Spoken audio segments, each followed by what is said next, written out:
Hello, everyone, and welcome to the next episode of the Positive EV podcast. Today, joining me is a British fellow. Name is Hedge. How you doing today, man? I am alive, sort of. Alive. uh, yeah, I heard that cough. I heard that suppressed cough. Oh, mate. What's been happening with you lately? Dealing with COVID. That's been fun. Ooh, Trying to stay alive. That's also been fun. yikes. But I couldn't miss this, could I? I had to stay alive at my best and make sure I could sit here and talk with you, Mr. Frikers. Die in the last 10 minutes of the podcast, eh?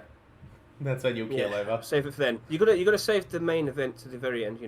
Yeah, keep everyone in suspense. Keep it notorious. So give us a little bit of introduction. I know a lot of us have seen you around the server, but who is Hedge? Yeah, I kind of just jumped in, didn't I? When I jumped in around May, see, here's the thing. So I knew Runner ever since. So most of you know Runner. You've already done a interview with him. Yeah. I've known him since 2015. The weird thing is, we never actually spoke to each other by name, not even by our Steam names. That's been funny. But we first met back when Team Fortress 2, they had a discount for paints, and for some strange reason, they immediately made them all untradeable, unmarketable, and we were all pissed. We were all upset. So I went on the forums. I said, "Hey, what's going on? Does anybody know what's going on?" Because I invested quite a lot of money. Paints usually sell very well for me, and he happened to be one of the people that was almost also commenting. And he ended up actually messaging me and friending me on Steam. And he's always been my more informed investor friend with Steam stuff. Yeah. So basically, what happened was about 6 years of us just discussing very random things here and there. I've never been super duper involved with Discord before, and he just turned around and said he vaguely sort of made hints about this place, because I knew about the CS:GO Market Forum subreddit. I used to read into it every now and then, see some positive things, see some very not very smart things being said. There's always new people, and I actually found out. See, he made hints that there was a server, and I just thought it was about 10, 20 people. So when I kind of just said, "Hey, you know what? I'm kind of interested. Do you reckon you could send me a link?" I jumped in, and then there's over 10,000 people. I was like, "Oh." I remember when you sort of popped in. Yes. Yeah, and you. Yo, by all means, talk. Yeah, I remember when you first popped into the server, and I'm like, "Who's this Hedge guy constantly shilling this TF2 shit and Rust shit in his free stream?" Oh, you can laugh. Hey, honestly, that's what I thought initially. Most of you, no. Most of you. Okay, so we're gonna have to start. We're gonna have to start maybe from the very beginning. So, but basically, among you lot, most of you only invested in CS:GO, which is totally fine. But I have been invested in CS:GO, TF2, and Rust, and I feel like I've done a pretty outspoken, reliable way to say, hey, you can still make some good money from TF2, and there's a lot of money to be made with Rust. I've got to the point now where we've got our own Rust section, so that's a good positive there. But it's like, if you just kind of open your eyes, you would realise that there's still, like, a lot of people think TF2 is dead, and maybe in terms of player average every day compared to everything else, you could say that, yes, true. However, in terms of like unusuals, in terms of new content that gets added, in terms of like cosmetics and that, people still do buy them. And if you jump in at the right time, that's the main thing. Jumping in at the right time, buying in at the right time, buying at the right price, you can still make a profit by selling that stuff. Even if it's just penny things, you can still jump in and make money from it. So I've kind of tried to help people out in terms of, okay, does anybody like buy orders? And that's kind of become my gimmick, because everybody just didn't really seem to understand the mechanics of being aware of what comes out, having your links ready, and just making the buy orders at the fastest time possible. And this applies to TF2, this applies to Rust, and of course this also applies to CSGO. And the weird thing is, right, I've known all this stuff for a good 3 to 4 years now, maybe. Mm-hmm. But like most people hardly knew anything. It was weird. Like, so when I first learned about URL editing, for instance, where you can just change the title or the URL when you're on browser, you can literally, if you know the name of a new thing that's about to come out, you can just grab something that already exists, edit in the name of the new thing, and you have your link ready and prepared. Yeah.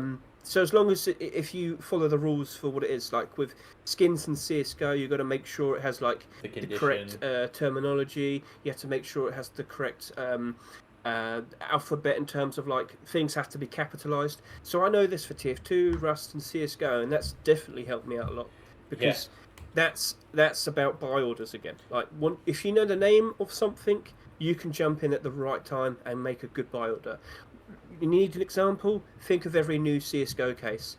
I have had, I think, the first buy order on a new independent case out of the past. So I'm talking like Snakebite case. I would say Dreams case, but Dreams case, we knew everything about it beforehand. But when you look at Snakebite case, Prisma 2 case, and the cases all before that, I've got in like at least maybe the first 3 people to put a buy order down, because I knew the name of it. Yep. I quickly set up the link, just kept refreshing. It appeared, put my buy orders down, and maybe 1, 2, or 3 accounts, and then I just print money. Like cases come in for 3 pennies, I sell them for about $10.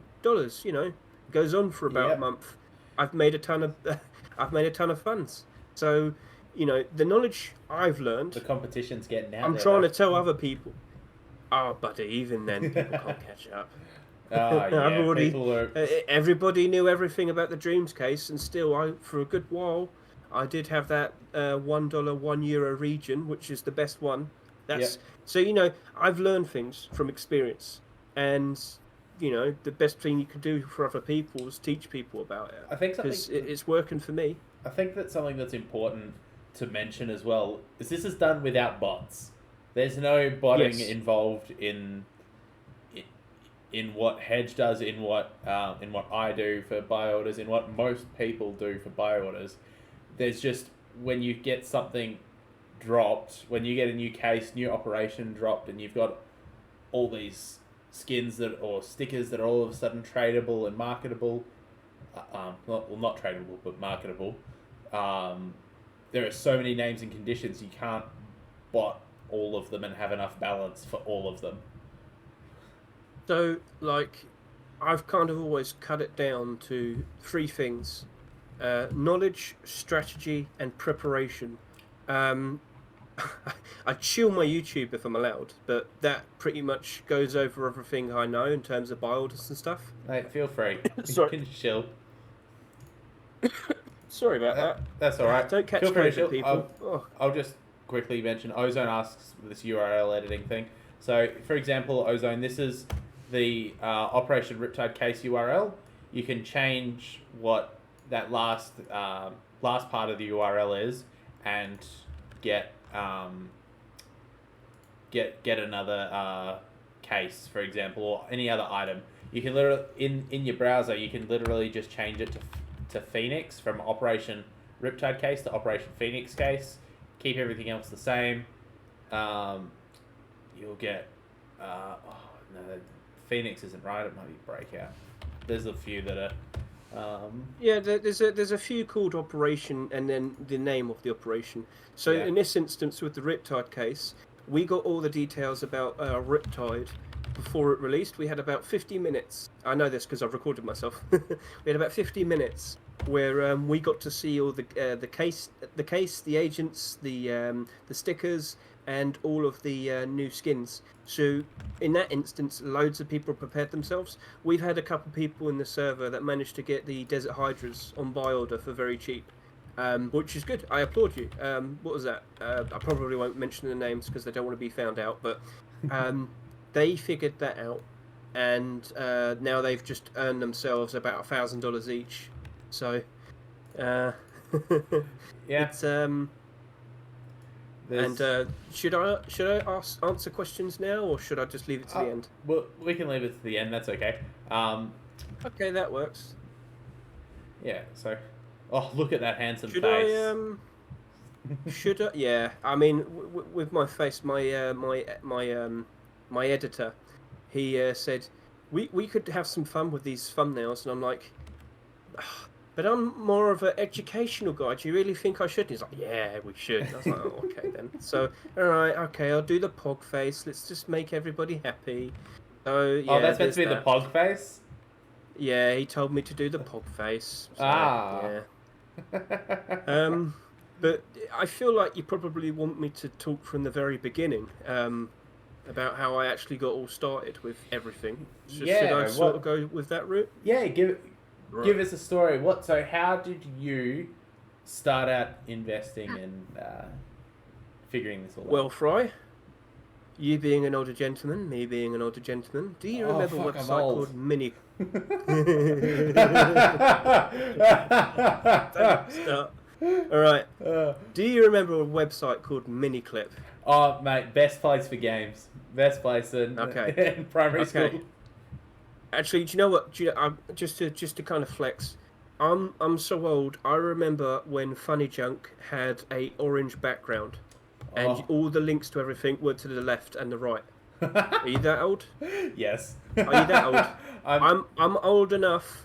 I'm old enough where I saw the original. Do you remember Crazy Frog, where the ring ding ding ding ding? Yes, bam, do you bam? remember the uncensored Okay. picture that made people go insane? Yes, yes. And the video game for PlayStation? But I remember the original Crazy Frog thing was actually just a picture of a Ferrari. No, it was a F1 car. I think it was a Ferrari, and it literally just has a picture. But then the silly bam bam bam bam bam bam in the background plays, and you know, as a like a 6-year-old, you think that's the funniest thing ever. But then the frog came out like a year later. I was like, where'd that come from? But yeah, I'm that old. Blimey, God, that's going back way long ago, like the Scary Maze and all that. Oh, man. Oh, the Anyway, memories. So Miniclip. I'm what, 8 years old. Miniclip's there. People instead of doing IT class, we're on Miniclip, and loads of kids tell me about a game, and I'm like, what game is this? And they go, oh, have you ever heard of RuneScape? And me being a young English kid, this was actually quite common because it word of mouth gets around. You obviously know RuneScape's made in Cambridge in the UK. Loads of people in the early 2000s were playing RuneScape because you could play it on a toaster, and I got really into it. And what you people should realise is RuneScape is notorious for being grindy. Like, it weirdly is beloved for just being like, okay, I've got to chop logs, I've got to chop trees for about 7 days straight, 24/7, just to get my wood cutting level up. Yeah, oh, it's insane. And then Old school RuneScape's making a comeback, by the way. Old school RuneScape has a big, I'm fully big aware. following. Oh my god. Oh, I'm fully aware, buddy. All they want to do is complain about the hours that they're going to spend chopping wood, mining, hunting, and doing rune crafting. Yeah, all the stupid skills where it's like you have to devote a lot of time just to level up. But you know, dopamine. We like that. We like numbers. We like experience. We like being able to do things we couldn't before, even though it's just not really that interesting. Your concept of maths changes too, because 92 is half of 99. I know it's. But anyway, RuneScape really did teach me a lot of the fundamentals of marketing, because I'm talking before that Grand Exchange was introduced. So before, in RuneScape, when you wanted to trade with people, you had to hop onto a world, which is technically a server, and you'd have to go to a specific town in the game, and it's quite big, be it Falador or Varrock, and there'd be about 2,000 people. And when you talk in RuneScape with the chat, you have text that appears above your head. Now, if you can imagine about 2,000 people all spamming text in a very small area, well, that was trading back in the day. And I Cyan learned wave. about yep, Cyan wave and all that. But in that particular instance, what Fry just said, you could make your text like wave and glow and go in different colours and whatnot just to stand out. But if you can imagine everybody doing it, then your computer probably would fry up because it was using up too much RAM. But anyway, it taught me about buying and selling and gathering resources to sell to make loads of gold and whatnot. But what it most importantly told me, or taught me, getting scammed. I got scammed. Yeah, no, you're young, but you have to learn the hard way. And I got scammed 2-3 times. I fell for the trimming, Fry. Oh, He took my adamant armor and he ran off with it, and he never gave it back. He took my adamant armor.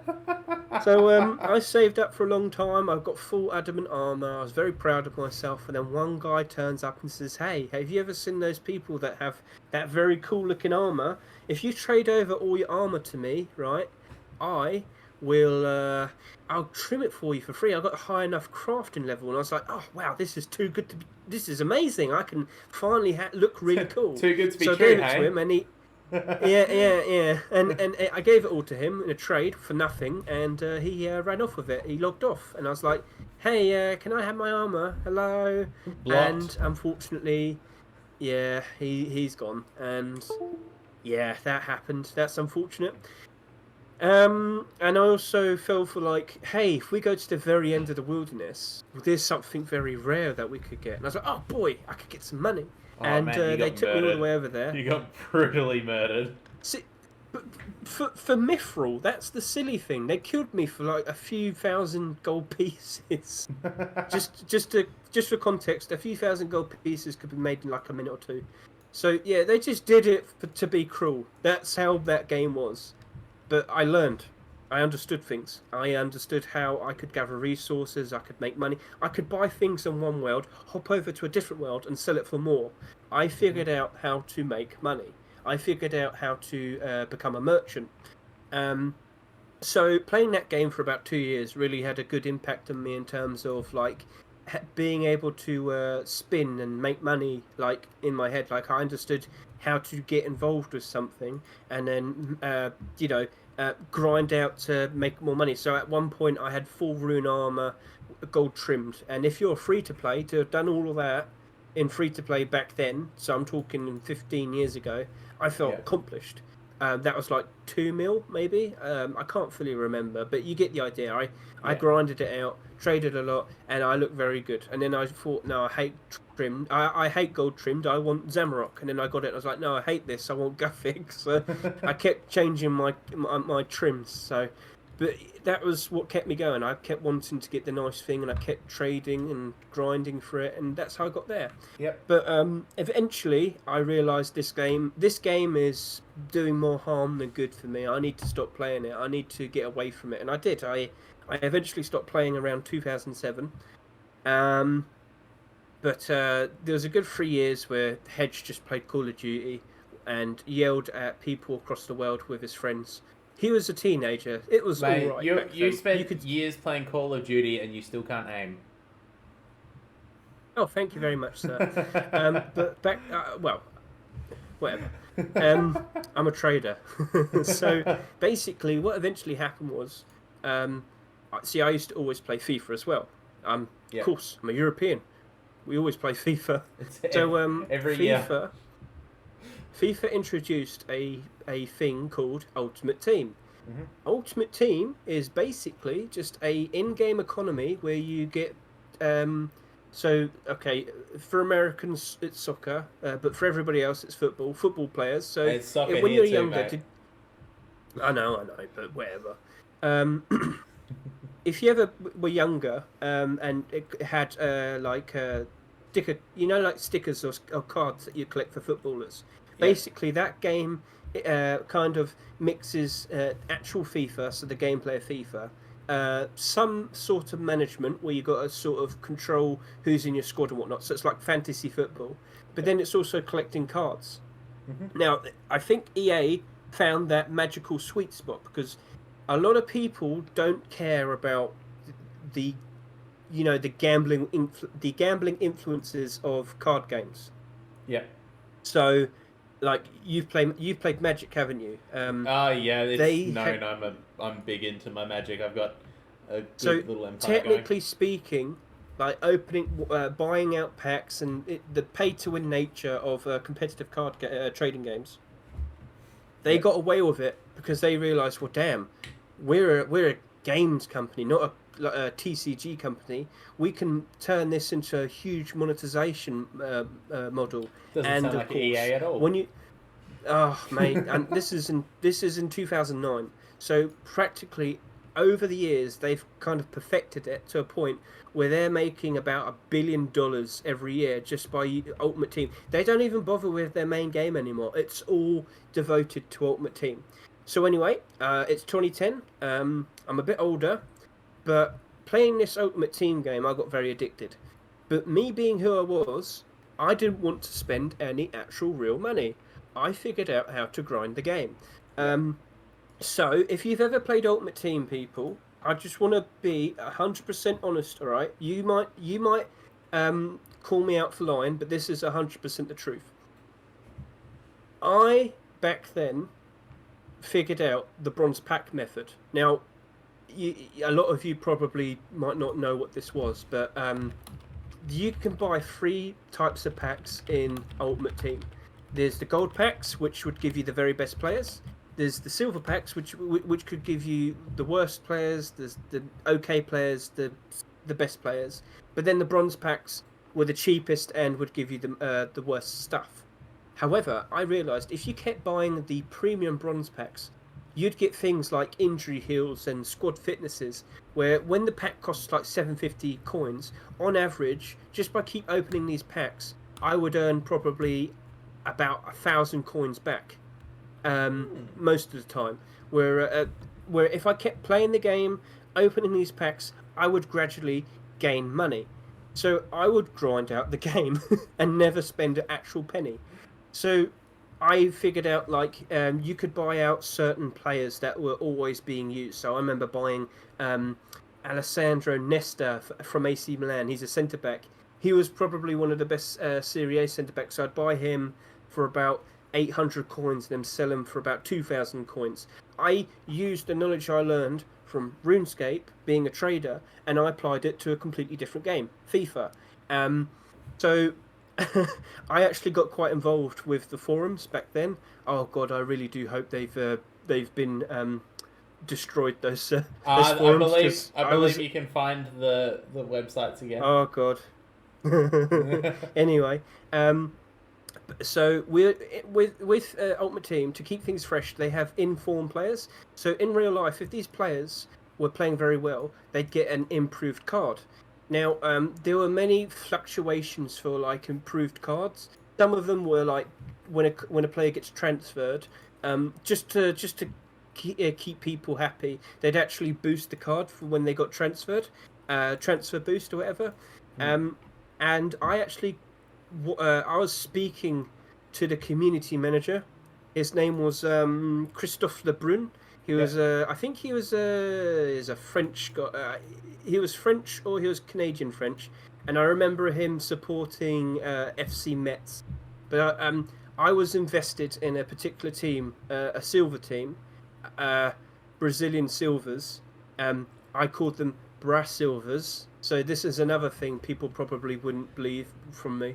But back in FIFA 10, I came up with Brasilvers, and I was talking to Christoph because I'd look at highlights from the Brazilian league. So basically, in all of Europe, most football ends around May time, June time. But in the other parts of the world, they still play football. and they're still playing their seasons. So I was looking at Liga do Brazil, and I was like, Christoph, this guy scored 2 goals. Make him inform. I want more silvers. I want more silver informs. So me being like a very pushy teenager, I kept spamming him with highlights and saying, "This guy's played very well. I need more play." So it was improving my investments basically by doing this, but it also made my teams better.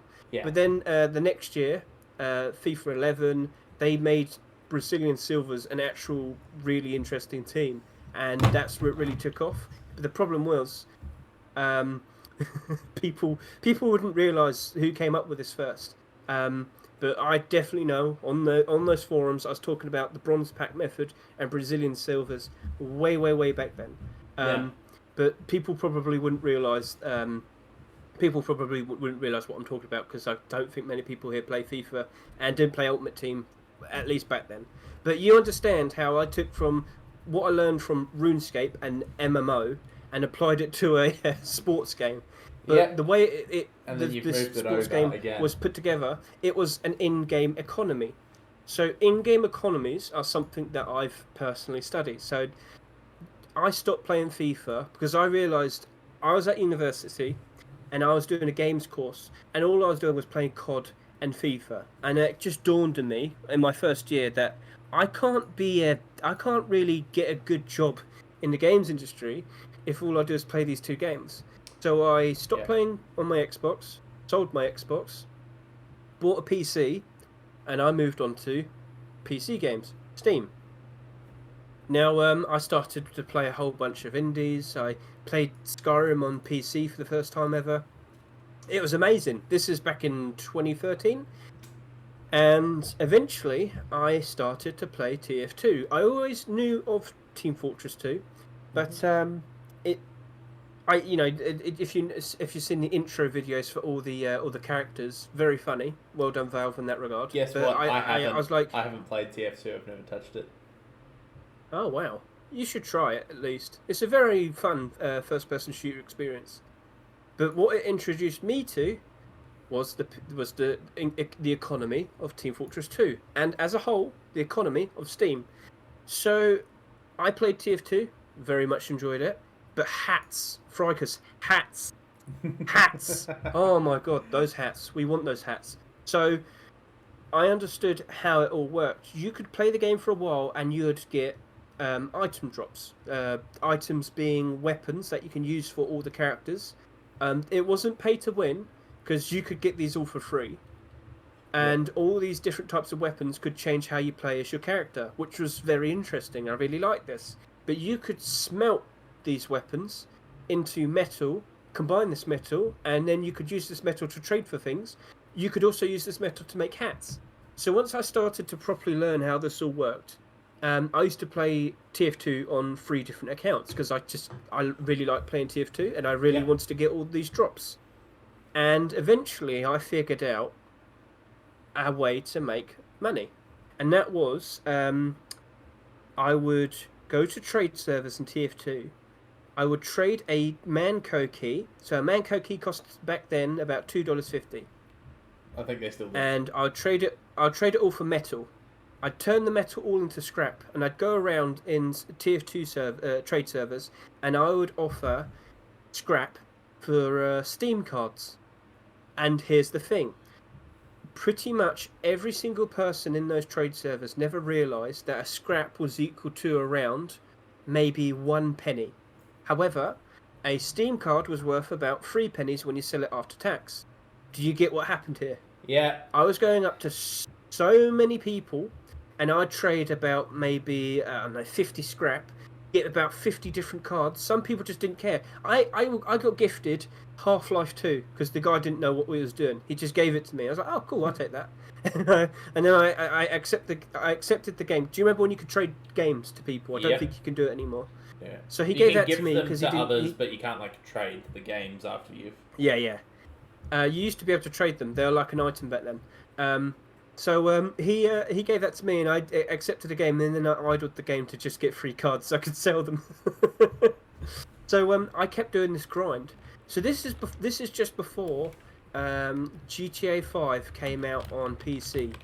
I got to the point where I started with just enough for a key, so about $2.50. I grinded my way all the way up to being able to buy me and 2 friends Grand Theft Auto 5. That's how mad I was doing it. And over time, I started to realise that other people were doing it. You know, you had to increase your prices. Okay, I had to start offering 2 scrap for cards. And then the TF2 economy kind of spiraled out of control, and suddenly a key costs about 100 ref. It got mad, and I had to start trying out other things. So with the funds that I gained from that, I looked at CS:GO. See, I haven't played COD in quite some time, and I was like, you know what? I could probably try out maybe playing a different game, a different gun game. And CS:GO seemed to be the most in my head, Counter Strike was the most popular PC game, and then I saw CS:GO was there, and I thought, you know what? I'll give that a shout. So I jumped in, started playing that, and I can't remember exactly what it was, but I bought the game for like $10. And in my first game, I got a CS:GO case. I think it was just after break. I think it was around when Operation Breakout was. Yep. And I got an Operation Breakout case, and it was about $1. And I was like, people play this game and get these? I was getting weapons worth nothing, but now I've just got something worth $1. Yeah. And it was like it was like a light bulb moment. I was like, "Ooh!" So suddenly, Hedge was involved in 2 economies. Yeah. So from there, I started to grind out in CS:GO, and there was an era around 2015 where every single case you got was worth at least about 50 cents. So you'd get about 4 cases a week. So you'd play the game, and you very easily could earn your money back just by playing the game, because those cases were very much in demand back then. They wouldn't go all the way down to 3 pennies immediately either. They'd maintain their value. But as more and more people played the game, those cases kept getting dropped. Because they got rarer. Of course, they got less rare, they became less rare. But it was around 2016 that, I believe it was around here, that buy orders got introduced to Steam. Now, here is when it sort of develops, where I figured out you could buy stuff on Steam and sell it for more. So TF2 had an update where they introduced skins as well. Now, I understood skins thanks to CS:GO. I didn't have good skins back then. I had rubbish skins. But TF2 had the same color scheme in terms of their skin layers. So you have mil-spec, restricted, classified, and covert. But for them, they had different names. So I just always referred to them as blue, purple, pink, and red. And I remember just kind of looking through on the Steam market, and I saw one of the purple scatterguns, but it was only for like $1 on the market. And I was looking at it thinking, hang on a minute, aren't purple skins supposed to be good? And on a whim, I bought it. I bought it for $1. So I was like, damn, I'm pretty sure this is worth more. So I put it up for $5. In an hour's time, I sold it. And I was like, oh, okay then. And then the degenerate sort of trading started to begin. So I realised... So I think that moment actually predates buy orders. Yep. So I think it was when TF2 first introduced skins. I realised you could go on the market. So if you remember before, you just had to buy things now, didn't you? You just had to buy things now. But eventually, buy orders were properly introduced on Steam, and when I understood TF2. I realised, well, hang on a minute. Thanks to doing the Steam card trading thing, I've raised up a lot of funds. I could probably put down a buy order on every reasonably expensive thing in TF2. And I'm pretty sure people would still sell something for £1. So £1 is above €1, £1 is above $1. It's a good position to have. Yeah. So this is around when it first sort of got introduced, and nobody put down a buy order on anything. So I put down a buy order on the most obscure, well-worn snipers. Some with kill streaks on them. Some with like TF2 has a lot of random names for things because they have kill streaks and specialized kill streaks and professional kill streaks. Yep. So you could have a weapon that has about 10 different instances. It's crazy. So I do so many various different buy orders that I was actually buying them. People just want to sell their thing immediately. They look at the highest buy order. I was the only buy order. I buy this thing for £1. I sell it for £30. I've just made about $40, $50 profit there. So Yep. my money started to instantly go crazy. I started to randomly increase funds. Now, let me just point this out to people.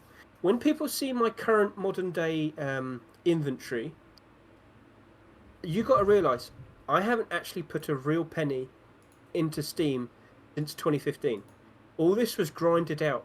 All this was from the market, all from buy orders, all from making purchases and flipping them, all from buying out cases and flipping them.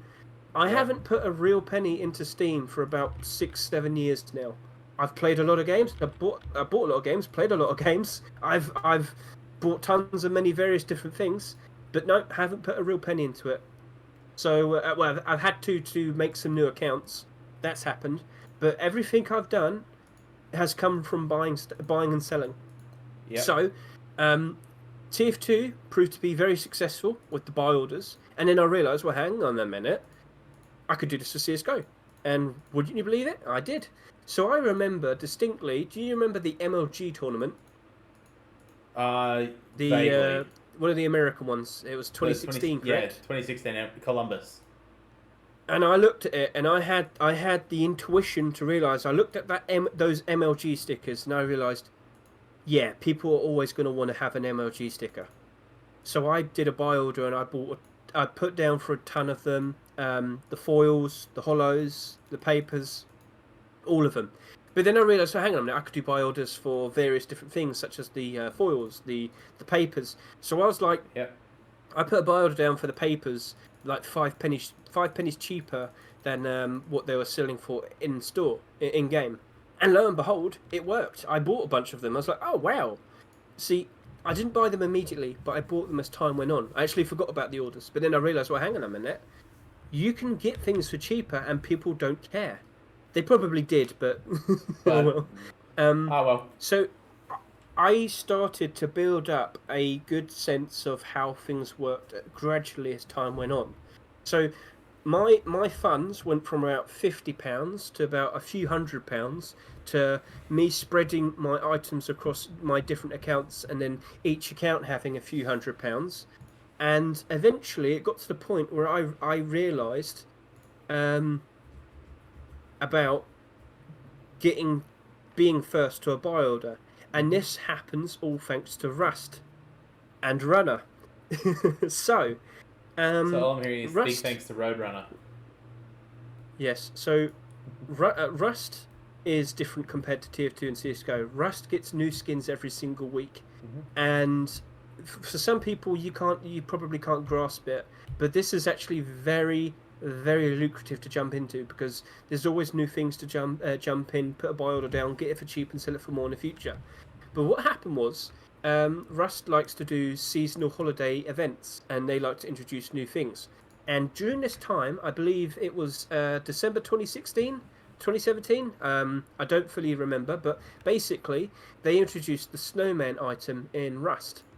And me playing Rust for quite a long time at this point, I was very involved, and I started to understand the skins. I started to buy skins in the new Rust stores, hold on to them for a week, and then sell them on in the future, and you'd be able to flip them for money. It was very easy. Back then you could do that. You could buy things in the new Rust stores and sell them for more money in the future.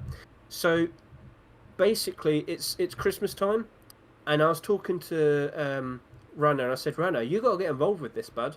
There's a lot of really cool, interesting things, and I'm very sure that some of these things are going to go up in price in the future. Yeah. And I said, the next day, these things are going to go on sale. And he was like, really? I was like, yeah. Check out the snowman item, for instance. This is going to appear in the market tomorrow." And he was like, "What do you mean? It's right here." I was like, "No, it rotates on Thursdays. So this is a Wednesday night." And he was like, "No, I just did a buy order." And I was like, "Where?" He linked me it, and it was already on the market. I was like, "Hang on a minute, what's going on here?" And he was like, "What? You just said Snowman." I searched for it, and he was the only one that had a buy order on it. I was like, "What? What's going on here?"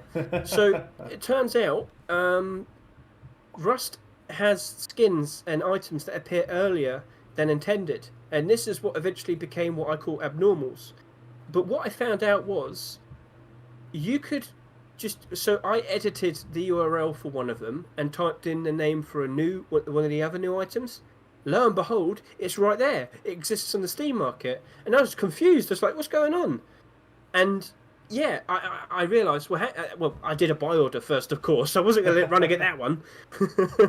So I bought Christmas lights. Yep. And I realised. Well, hang on a minute. Can you do this for everything? Yes, you can do this for everything. URL editing. I realised that if you know the name of something before it properly releases, you can produce the URL and be prepared for it. What did I use this knowledge on? Oh. One day, Runner tells me there's a new case coming out. It's called this. I was like, cool. So I actually just got a link of a case that already existed. I edited it. I edited it in the new name. Just kept refreshing. Yep. That new case appears. I got the first buy order down at $1. I did about 500 quantity. Wow! I'm buying this new case for $1, and I'm selling it for $5. Cool. Easy 5x. I started to print money. So I just kept doing this. I started to buy things. I find out what they're called. I'd get the links ready. They appear. I put the buy orders down. So this is for every new music kit, every new sticker, every new capsule, every new major tournament. There's new stickers to be bought. I grab them. Every new case, I grab them. Every new case weapon, case skins, I get the URL links. I grab them. I bought a new AK. What was it? What was it? Nightwish. Sorry, I'm gonna turn. No. It's not that one. What was the one that came out in Prisma case? Core. It was. Let me. Basically, I bought one. Prisma 1 or Prisma 2? I think it's Prisma 2. AK and. Prisma. We're all looking now, aren't we? The Phantom Disruptor. There we go. AK Phantom Disruptor. I think it's classified, that one. the pink. Yeah, the pink. Right. When that first came out, it was selling for $200. I bought it for $20. Yeah. And people I sold it misplace the decimal point all the time. Yeah. So eventually we got to Operation Broken Fang.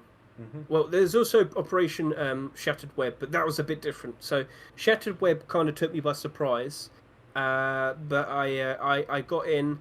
I did my buy orders, but I realised you can buy order an operation pass. So, when that new operation comes out, that being Operation a Broken Fang, I get that pass link ready. I get that pass link ready because I know operation passes sell for $20 each. I get that link ready. I refresh. I see it. I put my buy order down. I put a second buy order down. I put a third buy order down. Fricus, I can't tell you how many times I bought a 3-penny Operation Broken Fang pass and then sold it for $20. Nice. So everybody focused the new case. I focused the pass. I bought about 500-600 passes, and as you can imagine, on average, I made about $10 profit. Wow. You made a lot. I made about $1,000. I made about $1,000 in just the pass. Yep. So yeah, that's how things have evolved. And then also with Operation Broken Fang, we also had the new skins. No, was it Shattered Web? What was the one with the Control collection? That one's Operation Broken Fang. Yeah. With a reasonable buy order, I put £110 buy order on the AWP Fade Factory New. Yep. come March 2021, I was just looking through my accounts because I've got to make sure I've got 10 to 7 different accounts, haven't I? Yep. And what do I see An all on fade. one of my accounts? An alt fade for $20. Yeah, mate. $20 alt fade. Oh, And 1 sec. We have to put one of our listeners has to go. I need the Lifeline phone number for Germany. Where is it? something happened? Just for what 13, 11, 14 is Australia. Yes, we need one for Germany because Mr. Fuckakari in Germany, he's missed out on a few buy orders. Well, that's his fault. Gotta be fast, mate. Remember what I said. Oh. Remember what I said, right? It takes knowledge, strategy, and preparation. You might sit there and say, "Oh, hedge." So many people assumed I was botting. So what was it? It got to May time. Oh yeah, May we get 2020. So May 2021, I entered a server because Runner finally actually links me the place. So I get in, and I walk in with all this knowledge. And people don't even know who I am, do they? I probably was a bit abrupt, but like, I started to share some of the things I got. Oh, hey guys, here's a Desert Eagle Emerald Yomaganda that I bought for like $2. Yeah. $3, and everybody's looking at me like, what? How did you do that? I was like, oh, I buy ordered it. Oh, hey, here's some other things I buy ordered, and I actually spammed the Snipes channel section. Yeah, I think in there as well recently. And Roadrunner got the Desert Hydra. Yeah, he says he told me it was thanks to I inspired him or something to give it a shot. He said thank you to me, so I was like, oh, what do I do? He's like, oh, well, you got me motivated to give it a shot. And I was like, cool. Can you give me half the money? He went quiet then. Nah, it's fine. It's his money. Same with Eku. Eku got one as well, didn't he? So Yeah. I like to think Eku listened to the things I said. He obviously heard the things I said in regards to the new case because he also got that new case and he's taken the priority of me. Yeah. But anyway, in regards to that, I kind of lost my track of thought there, but with all these various different, with all this knowledge, I had to keep explaining to people how I've managed to do this. I had to sit there and say, well, hang on a minute. It's not bots. This is how. Does anybody understand buy order priority? And everybody looks at me like I'm being silly, and I'm like, does nobody understand this? So. Remember what I said, Fry? I've been doing this for about 3-4 years, but I've been doing it all by myself. I've been quiet. I have spoken to Runner about various few things here and there, but I don't comment on Reddit. I read Reddit, but I never have ever commented on it. Yeah. Maybe a couple times when I did have an account for a very short period of time, but that was like in 2012. So yeah, I've never actually commented on the CS:GO market subreddit. Yep. So I kept all this knowledge to myself. But once I realised people actually, when people actually sat there and said we're interested, it was like, oh, okay, cool. People actually want to listen to me. This is quite interesting. So it actually got to the point where I was so I'm also streaming at the time. At the time and also now. Hedges Zen, Twitch. So I started making clips and I started to share to people, right, so this is what you need to do. You need to try and do this. You need to try and do that. Problem is when you're sharing clips so much, it kind of looks like you're you're shilling so much that you're looking like a bot.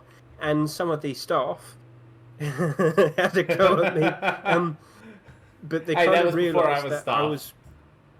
Yeah, they kind of understood that I was there trying to help people. I was trying to teach them, guys, this is what you're meant to do. This is how you do it. Yeah. Because you can sit there and type the same thing over and over again, paragraphs and paragraphs and paragraphs, or you can show a 30-second clip, and people just get it, don't they? They just understand it then. That's very common in this Discord where same questions get repeated every week.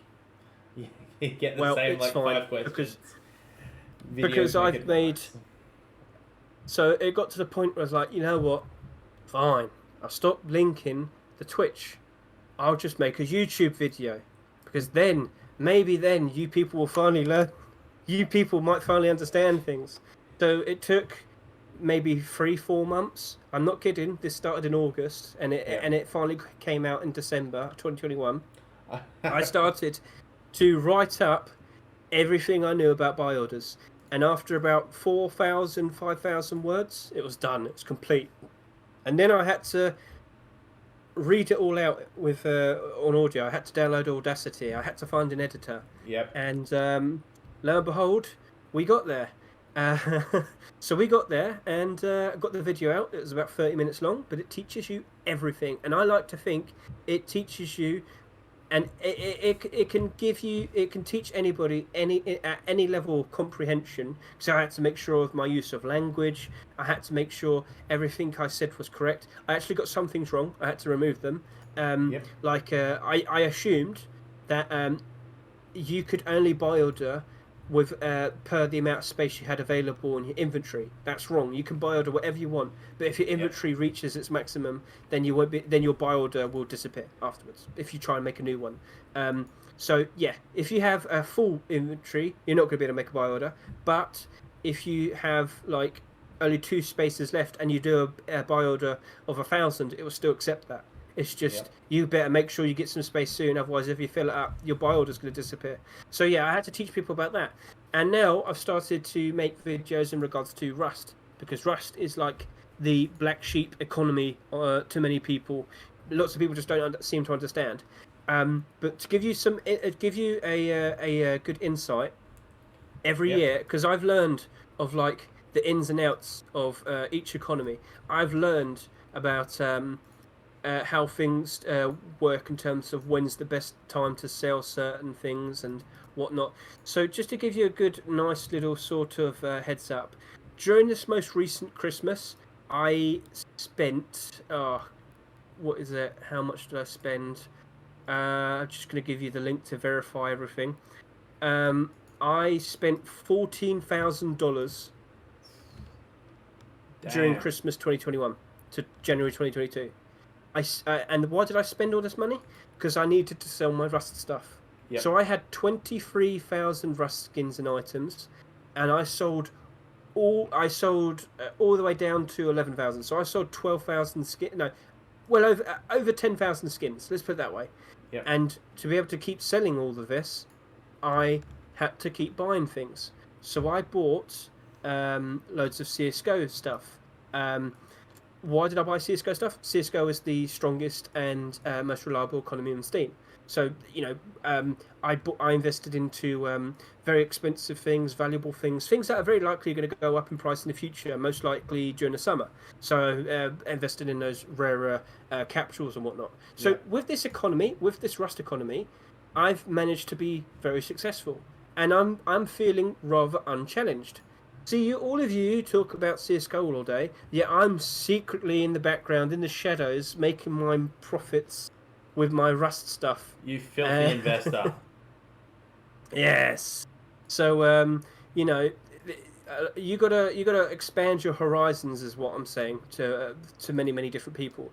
You need to really, really, really, really, really, really, really keep an eye out for whatever might potentially come out.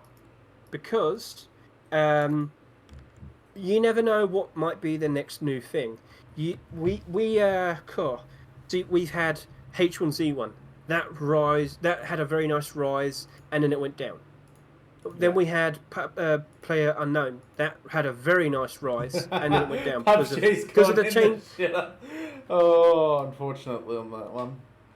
Because they made changes that completely killed the game in terms of the Western world. I believe PUBG is still doing very nicely on mobile in Asia and whatnot, but it's just not doing very well in Western world anymore. You can still probably buy and sell, but you can't even trade in that game anymore. That got very awkward. I'm pretty sure all of you are aware of when Opskins stopped. Opskins they basically got taken off by Valve, and Opskins still had loads of PlayerUnknown skins, and because you couldn't trade them because of what the devs for PlayerUnknown they made it so you couldn't trade anymore. People couldn't get their skins anymore. Opskins was about to crash and disappear and burn. All of their bots are about to die, and over $1 million worth of skins just suddenly disappeared overnight, gone. And that was the point where the economy just died. People just did not want to be involved with that. There are still people that do get into it, but it's just not something I'd say you should try out. I'd just avoid it. And that's where the likes of Rust has prevailed, because Rust hasn't done anything like that yet. It's been going on strong. They've been having skins for about good 6-7 years now, and it's worked out for me. I buy them for cheap, and then I wait till the right time, aka December and January, sell them all, and yeah. So I don't do third-party stuff. I avoid third-party stuff. I just don't trust it. A lot of people might. That's fine, but when you read about people saying, the website won't let me cash out anymore, or someone just did a refund on me. I wouldn't know. I don't know all their names. I just don't like it. But I tell you what, I do like. I do like those Valve indexes. They're very nice. Yep. Yeah, I've introduced them to a lot of people I know as well. Yeah, they're very nice. Those Steam decks look quite nice as well. I think I helped myself to 4 of them. So I've looked at other ways I could spend this money on and things like that. And I've just seen a message saying, "Hey, you're gonna invest into Crab Game?" Yes, I already have. I did a buy order. I actually flipped some things. I sold some things for profit already. So curious with this. Are you going to transfer funds into something that creates your passive income? Well, you're not going to have to work for it. I mean, technically, I have 7 accounts that do that now already. But 7 accounts that you have to make do the buy orders for. I mean, to maintain them isn't too hard. People see me on stream. Hedges in on Twitch. Shill. You know, people see me constantly going through them, making sure everything's all right. You know, sometimes you succeed, sometimes you fail. But if you succeed more than you fail, then it's working, isn't it? Some people don't realise I actually buy ordered some new skins in this recent Dreams case, and I've sold them at a loss because their price went down too quickly. But people don't care because I bought the Dreams cases at a very cheap price and sold them for crazy profits. Yeah. So with this most recent Dreams case, I was in the middle of the game. I think was I with you or was I with others? I think you appeared later. That was a different day. I was with 4 other guys in the CSGO market server, and one of them randomly says, "Hey, I'm being pinged by SteamDB." I was like, "What?" So I quickly in the middle of a game, I quickly tab out and I see that on the patch notes, lo and behold, yes, the Dreams case is finally out. And I'm like, guys, I'm sorry, I have priorities. Bye. You know, that's actually quite common. So we'll there's a thing going around with like myself, Babs, Steno, a couple of other staff members, a couple of other people that play regularly in the server. When there's an update, we will abandon the game just to place buy orders for the new, everything that's new, be it operation, be it a case, whatever. When we summon an update by playing the game, game's done. Who cares? So I jumped out and got all my links ready and prepared. And so with the Dreams case, we got told about everything that was being added. So when I looked at those list of gun skins, I actually clicked on them and you could see their workshop names. So I rolled with the idea that they were going to keep those names. So I had all the links ready and prepared for them. And lo and behold, with the release of the Dreams case, they actually changed a lot of the names. I think they did that with CS20 as well. So with the artist ones, they've changed every single name.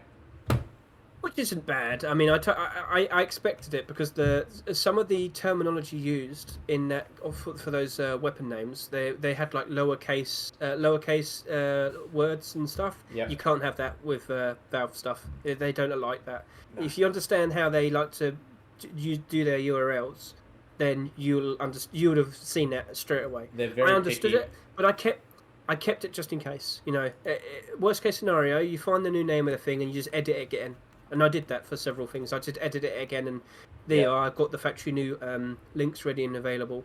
So I did quite well, I think. I got myself nice positions. I wasn't the first to many of the skins, but that's fine because you know there's bots and all that. You can't beat them. I think there's bot. Not as many bots as people think. People will say that there's bots. Like, I'm not doubting that there's a couple of them hanging around, but I don't. Oh, there definitely is. I don't think there's as many as people think. And there's still lots of opportunity. Oh, finally a cough. Yes, don't die. Sorry. So I see them in Rust. Rust has an instance every week where we have early buy orders. So I'm always there. This is what's actually keeping me well trained and prepared for any buy orders in the other games, because Rust has it weekly. So I'm always racing against people, and I'm always racing against bots. So I was very much ready and warmed up and prepared for this release of the Dreams case. And it came out, and I knew what I wanted to do. I knew what I wanted to buy order. I was very surprised to see the M4 and the USP get so much attention. I wouldn't be I wasn't mad. I was making buy orders. I was happy. I've actually bought the StatTrak factory new Mac 10 yesterday. I bought it for $1. I sold it for $10. So that happened. That was fun. You get a lot of things like that happening. So if you don't go for it, you're not going to make anything happen. Like, every shot you don't take, you miss. So I took a shot, and I see, when I teach people like these things, I have to tell them, right, you can't copy me exactly, because I can take the hit. I can make mistakes. I can afford it, because I know overall I'm going to come out positive. Yep. You can't do this. You can't walk in, insert £50, and then say, hey, what do I do? I can't tell you that. I can't help you in regards to that. You have to figure out the small scale things that you can do. My small scale thing was trading those all that metal for Steam cards. You can't do that anymore. It's a dead trade, I could say. Yeah, people because have figured it out. Steam cards got cheaper. People figured it out, and now people are offering maybe like 10 scrap for a card. You just can't do it anymore. It's unfortunate, but oh well. People arbitrage. That's the same with any market, though. Any arbitrage will get beaten into the ground. It's just a matter of how fast. I'm at that point now where every year I'm selling lots of Rust skins. So I wanted to just reiterate this. The reason why I had to buy so many CS:GO things is because I had far too many Rust stuff. And when there's a maximum Steam wallet, isn't there? Yeah. I don't know what it is for USD. all the currencies. So in my instance, it's £1,500. I maximised 7 accounts at £1,500. I have to spend some money to be able to continue selling my Rust stuff. Why do I need to sell this Rust stuff, though? Rust has 2 high peaks, which are the summer and just after Christmas. These are the best times to sell your skins. They're not going to be at this price, or as high as at this price, for a long time. So if you want to make your money, you have to sell now at this point. So I did. But then I was like, okay, I've maxed 7 accounts. What do I do? All right, then I'll just go buy some Emerald Umagandas. I'll go buy another 4 of them. Desert Eagles. All right, $200. Cool. Buy 4 of them. Done. You know what? I should get the Astral Umaganda P90 as well. So I bought 2 of them. Cool. Actually, you know what? I could get the AUG as well. All right, let's go buy 2 of them. $200. Cool. You know what? I could get some of those Krakow Legends autographs. Let's go buy 20 of them. All right, cool. That was about $300. Cool. Awesome. So yeah, so you're having to that's spend like the money because otherwise your buy orders and your money production's going to stop. Yeah, like, so with this Dreams case, same situation. When you're printing money, when you're printing Steam Wallet, you're going to reach the maximum again. So thanks for telling me about that F3 Holo. I wouldn't have bought one just to spite you. So Yeah. So you're gonna send a set to me, yeah? yeah, sure. Yeah. Well, where's your address? I'll send it by send it in a box. uh, But uh, yeah, 32 Walby Way, Sydney. I've started to buy out.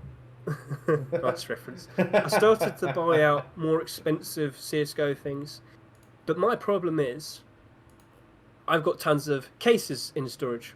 I've got tons of weapons in storage. Same. What am I going to do with this? How am I going to get this out? How am So I going is that to what you're cash struggling out? with? Yes, it's what I'm Oh, struggling with. okay. I got it. I got it all in stock, and I don't know what to do with it. So- Do you know what? Do you know what? Do you know what? I know what. Well, you say your thing first. Recommendation. I've taken this recommendation from Growling Bear, who you know, big. He CS:GO rich. investor. He very rich. He's a very Yes. rich boy. So you Yeah. sell your cases for balance on, say, Buff or Steam Community Market. You're purchasing things off the Steam Community Market, like Butterfly Fades, Butterfly Marble Fades, like any of you higher tier skins, and then listing them on your Skinport sites. That has led to it becomes easier. You do lose a little bit more, but the result is you have fewer transactions that you have to worry about and less clicks. Okay, I see. Yeah, so Alright, you're able I'll, to, and with Skinport they have a 6% fee under. So when it's over $1,000 US, there is a link, by the way, for those listening, to support the server, for Skinport purchases. Let's this one. Here we go. Just this link here. So anything that you sell on there that's above 1,000, you pay 6% fees on. They get removed. Fantastic. So when you're selling your higher end stuff at a decent discount, similar to Buff prices, you end up cashing out really easy and really quickly. I would probably, that would probably make for a good sort of YouTube series. How does an idiot use this? An idiot with too much money. I'm more than happy to help. That would you actually through, be very. More than happy to help walk you through the process. So I would probably have to consider it at some point. Like I'm at the point now. The where buying I'm and selling is going to be getting a bit much for you. That even you maxing out multiple accounts to the point that you just need to pull something out. I think I've reached $50,000. Yeah. Like when I just pointed out earlier, when I spent $14,000. Yeah, right. Well, that's me. That was me converting Rust stuff into CS:GO stuff, and that CS:GO stuff is like a bond. So that's maintaining its value right now, and it's stored away, and I need to do something with that at some point, don't I? Yeah.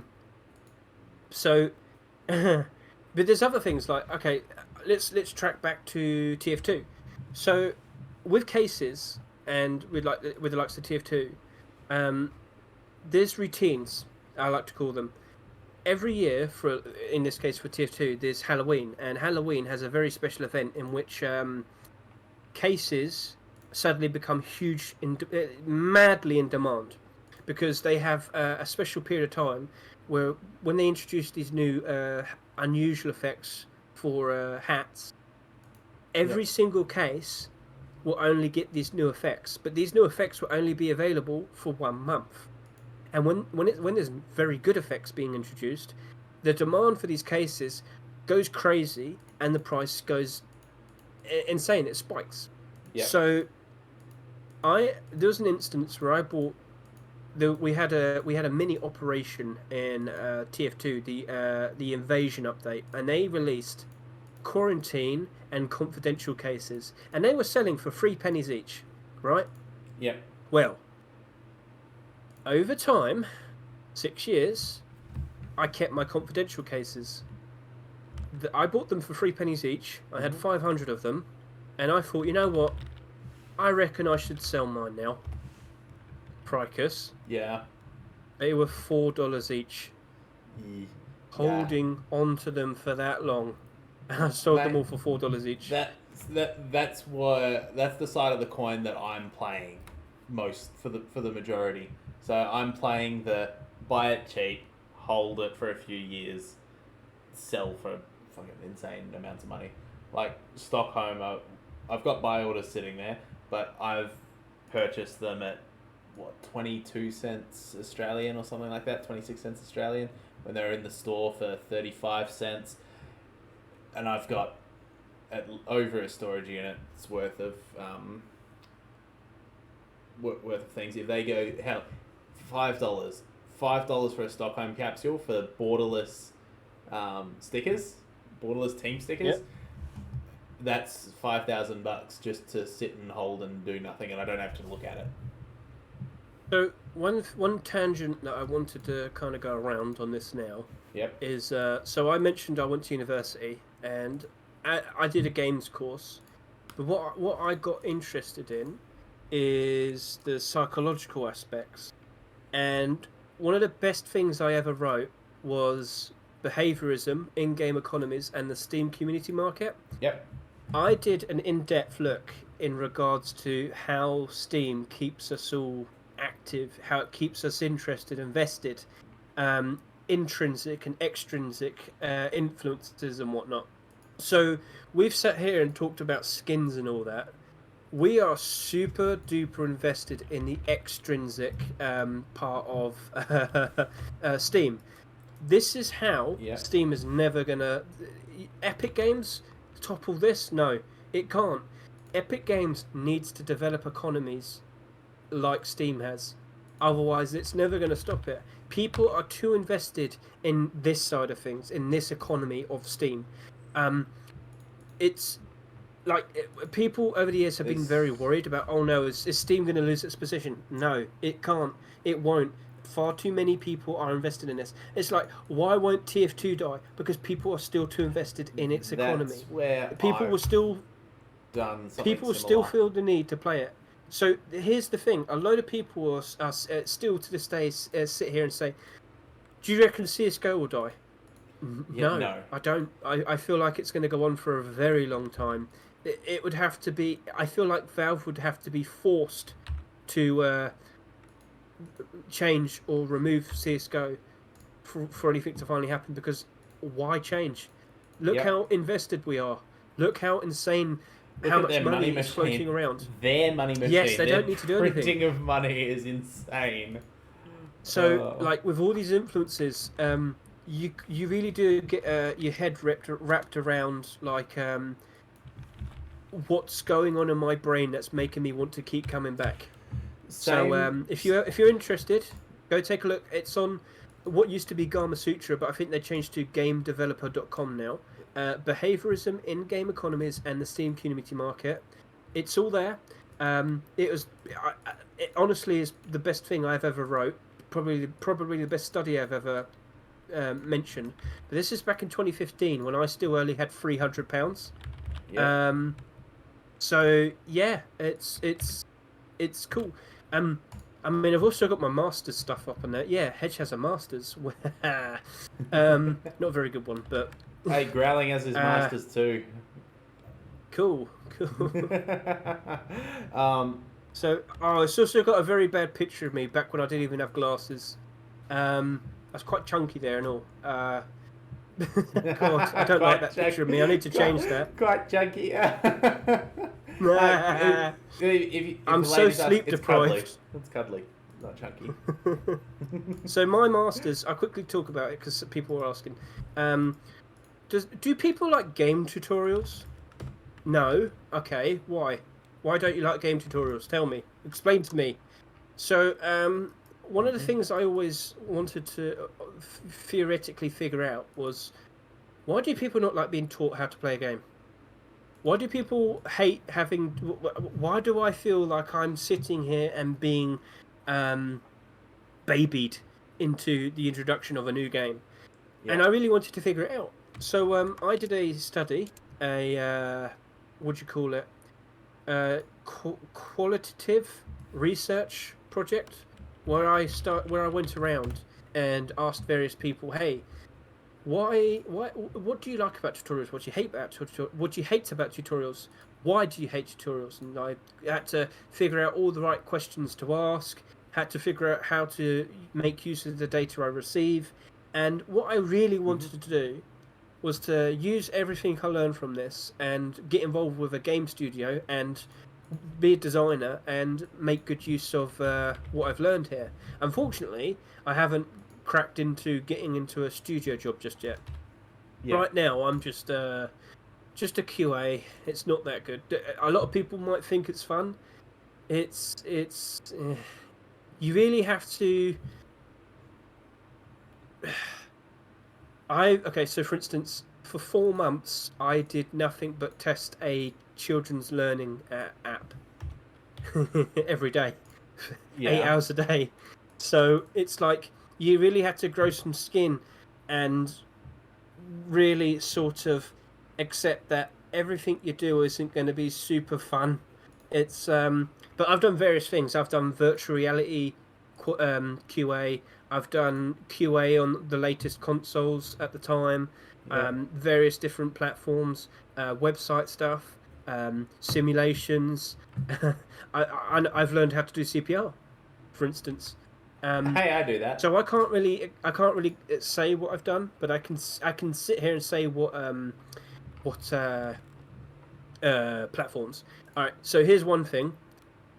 I hate gacha games, I really do, and having to test a gacha game is hell. I really detest them, and it's really disappointing having to play it so long and see how it can destroy a person in terms of get them really addicted. When me as a person who very much enjoys games as a whole, I'm looking at this just seeing like, these people aren't actually doing anything. They're just making numbers go up and down, and it makes them happy inside. And it feels it's very sad. And then people will always turn around and say, "Well, what about the games I play? What about the skins you have and all that?" And I'm like, "Well, at least I can sell them and buy another game." Yeah. Yeah. Simple. Same sort of deal with Magic. That's a game that's stood the test of time and is just going to continue on. Oh mate, so I was making just some. So it's all thanks to university. So I got into Magic when I was in university. I'm not into it anymore because I don't have anyone to play with. But I used to play frequently with a group of people, and I really do like how Magic really, with its design, with its mechanics, it really brings some flavour to it. Like interactions that reflect the story that they have for the block at the time. Yep. Like and then artwork that references that, and so I've kept up with the most recent set that's coming out, where they have a mechanic of around modification. So anything with like a counter on it, or if it's got like an enchantment placed in it, that sounds really cool, and it makes total sense because you literally got things on your card that look like that are very visually modifying the card, and I like that. So and then there's like interactions where you've got to discard a card, or you've got to do something. On a side note, just flavor wise, they've Phyrexianized Planeswalkers. Planeswalkers have been taken over by the Phyrexian Horde, and so they're going back with that route now. Cool. Yeah, so Phyrexia is now the big bad guy instead of Nicol Bolas or the Eldrazi. Cool, because like I think they're trying to make a movie with Magic. It's probably going to be awful. Oh, but yeah, but it still sounds cool. We'll see how it goes. I mean, if it's a Netflix thing, then you could probably get away with it. But yeah, I do look forward to that. Yeah. So there's various things I've kind of been involved in. Mate, as a kid, my dad was a builder. To many of you, a labourer, but he was the one in charge. So I was allowed to, even at like 8 years old, I'd go on site. But he was real smart about this. He made me clean everything up, like all the discarded bits and bobs. Now, for the amount of effort I was putting in, was probably a lot worth more than 2 packs of Pokemon cards. Let's put it that way. Shit. Oh, mate, you got scammed. But, man, you got scammed from a very early age. Oh, mate, like. So, I've had a lot of positive influences in terms of like, keeping myself going in terms of grinding things out, making the money and all that. Yeah. But throughout my youth, like I was into Pokemon cards, and then I was into Yu-Gi-Oh. But do bear in mind, people, these were fads. When everybody Pokemon's managed to stay. Yeah, the Pokemon stuck around because it's massive, but when Pokemon's I'm stuttering now. My head's all cloudy. Mate, well, I think we'll give it this last point, and then we'll probably wrap it up, and then we'll have another conversation another day. When Pokemon was out, it was insane. Everyone played it, and then suddenly nobody played it. But then Yu-Gi-Oh came out, and then everybody played it, and then nobody played it. And then Beyblades came out, and then everybody played it, and then suddenly nobody played it. What was that other one? Bakugan, the little balls that like would. Mate, I think that came out after my time. Yeah. That was. So yeah, like I feel like I hope I've said everything I needed to say, like my YouTube and my Twitch. Hedgezen or Hedge. You just got to find it. If you ask me on Discord, I'll always link you. Yeah. But I'm hoping to make 2 more videos in the future. I've got them all ready and set up. My editor just needs to get on that. Like everything's there. I hope to have some videos very in depth about how Rust works, because I really do feel like I need to teach people about Rust, the Rust economy, because you're missing out. I'm going to get loads of people missing out on free messaging me about this now. I'll have to get into some free tendies. Should I answer questions now, or? Well, I think the last big question was, how do you liquidate your investments into real money? That was a discussion that Hedge and I very briefly touched on just earlier. And Crispin, I've popped a link to the Skinport link at the top for cashing out your items. So, well. And as far as taking a break, I think our conversation here is gonna have to take a break for now. We've been chatting for an hour and a half. Oh, I can keep going, mate. I warned you. I can keep going. I can keep going. I also need to think of the space on my computer and the upload time for YouTube.